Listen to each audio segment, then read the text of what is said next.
Don't scroll. This waterfall isn't real.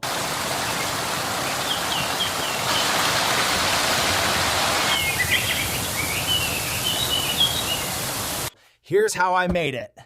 First one, you build the foundation. If the base isn't strong, the waterfall won't look real. Height creates drama. Layers create realism. Now we kill the foam look. Real rocks aren't white. Dark base first. Shadows make it believable. This tube carries the water back to the top. Hide the pipe inside the rock hands, no visible lines. Outlet goes right here, Gumelga. This is where the waterfall starts. All right, it's finally done. Look at that flow. That's all real water. Start low, follow the energy up. Now reverse it, let gravity lead the frame. Keep the subject locked. Move around it, not away from it. Side movement adds depth. All right, let's see the results.